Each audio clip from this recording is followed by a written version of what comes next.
이번에는 영화 편집에 자주 쓰이는 그런 효과가 있습니다. 바로 슬로우 모션과 레터박스인데요. 어떻게 하는지 한번 살펴보도록 하겠습니다.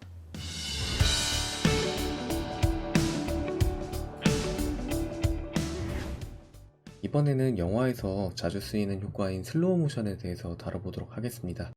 제가 준비한 클립은 학생이 차를 보고 놀라는 장면인데요.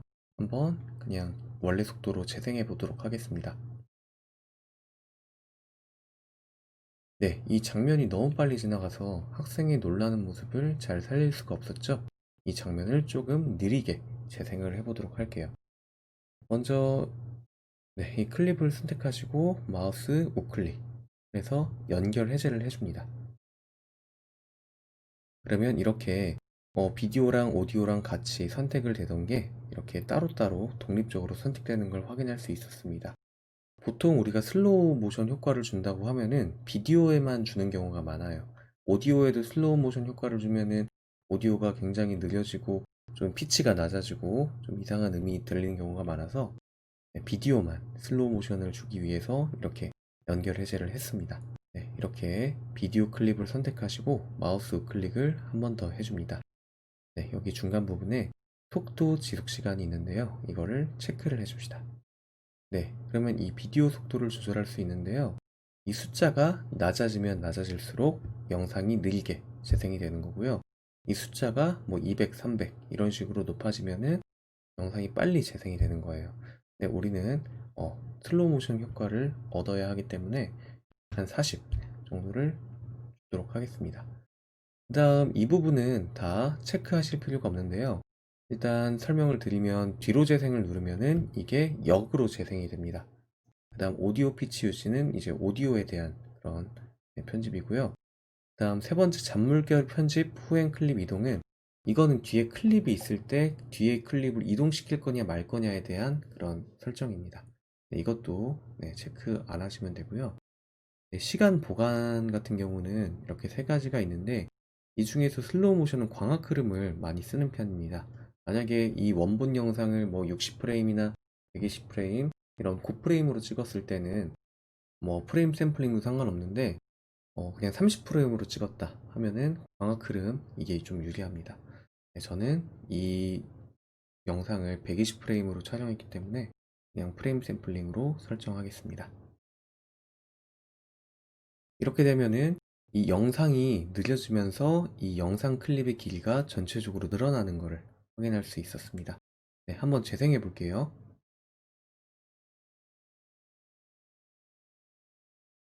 아까보다 훨씬 이 학생의 놀라는 그런 모습이 잘 연출된 건 확인할 수 있었죠? 근데 이 오디오 부분이 살짝 좀 어색합니다. 이 부분을 그냥 길이를 길게 늘려 보겠습니다. 네, 다시 한번 재생해 볼게요.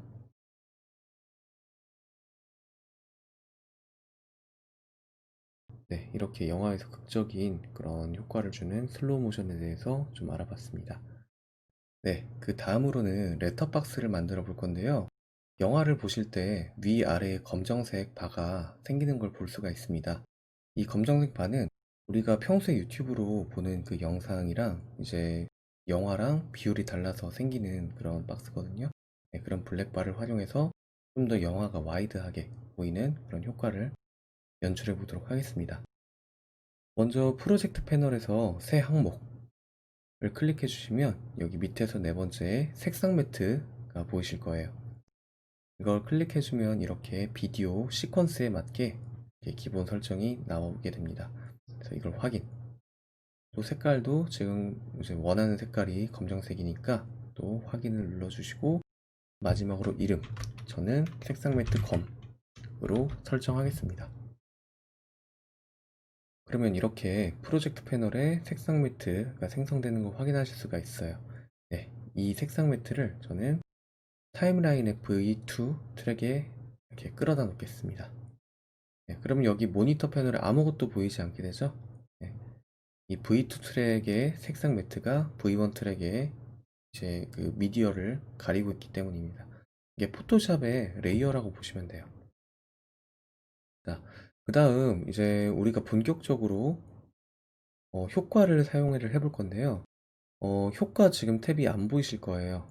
네, 여기에 화살표 두 개 모양이 있습니다. 프로젝트 패널 옆에 얘를 눌러보시면 여기 효과 패널이 보이실 겁니다. 네, 효과 누르시면 여기에 다양하게 적용할 수 있는 오디오 효과 또 비디오 효과가 보이실 거예요. 네, 시간 나실 때 여러 효과 한번 적용해 보셔서 어떤 효과들이 있는지 확인해 보시는 것도 좋은 방법일 것 같습니다. 네, 여기서 우리는 자르기 효과가 필요한데요. 네, 이렇게 검색을 해보시면은 비디오 효과 변형 자르기가 보이실 거예요. 얘를 이제 색상 매트에 적용을 해볼게요. 이렇게 적용하는 방법은 드래그해서 이쪽에 드랍 하시면 이렇게 적용이 됩니다. 그래서 이 적용한 거를 이제 설정을 해야 되는데 지금 네, 이렇게 적용을 하면 아무 일도 일어나지 않습니다. 자르기 값을 조정을 해야 되는데요. 이 왼쪽 상단에 효과 컨트롤 탭이 보이실 거예요. 네, 여기를 클릭해 주시면은 네, 이렇게 아무것도 안 뜰 수가 있습니다. 네, 이때 당황하지 마시고 다시 색상 매트 네, 타임라인 상에서 색상 매트를 클릭해 주시면은 이렇게 비디오를 컨트롤 할 수 있는 그런 창이 뜹니다. 네, 이 중에서 뭐 대표적으로 뭐 이렇게 위치나 비율 조정, 그다음 뭐 회전, 그다음 뭐 불투명도 이 정도 조절할 수가 있는데요. 네, 지금은 이거를 이제 설정을 할 필요가 없으니까 여기에서 자르기 부분만 좀 다뤄보도록 하겠습니다. 여러분들이 이 자르기의 값을 조절할 수 있는 방법 여러 가지가 있는데요. 일단 마우스 커서를 이 파란 색깔 숫자 위에 위치시키시면은 이런 식으로 커서 모양이 바뀝니다. 이 상태에서 드래그를 하셔서 위나 아래 이렇게 움직이면은 이렇게 값이 변하거든요. 네, 이렇게 마우스 커서를 왼쪽 오른쪽으로 이동하셔도 가능해요. 네, 또는 뭐 정확한 값을 입력하는 걸 원한다 하시면은 이 상태에서 클릭을 하셔서 숫자를 이렇게 입력을 해주셔도 됩니다. 이런 식으로 드래그 하셔도 되고 숫자를 입력하셔도 되고 네. 그래서 저는 이제 아래쪽에 88 정도를 입력을 했습니다. 그러면은 아래쪽이 88%가 잘려서 위쪽에 12%만 이렇게 남게 되죠. 이걸 또 똑같이 밑에 생성을 해보겠습니다. 여러분이 이 타임라인 상에서 클립을 복사하는 거는 이제 Alt 키를 활용하시면 되는데요. Alt를 누른 상태에서 이 색상 매트 클립을 선택을 하시고 위로 이렇게 드래그를 해보겠습니다. 네. 그럼 이렇게 색상 매트가 두 개가 생성이 돼요. 근데 지금 모니터 상에서 아무 변화가 없는 이유는 이게 두 개가 겹쳐져 있기 때문이에요. 네, 이 하나를 밑으로 이동시키면 되겠죠? 그래서 저는 네, 여기에 있는 이 회전 얘의 값을 좀 변화를 시켜 보겠습니다.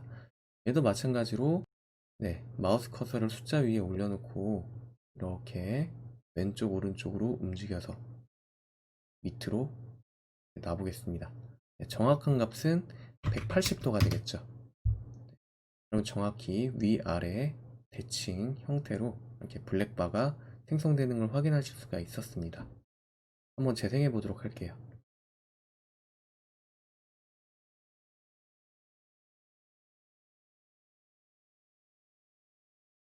네.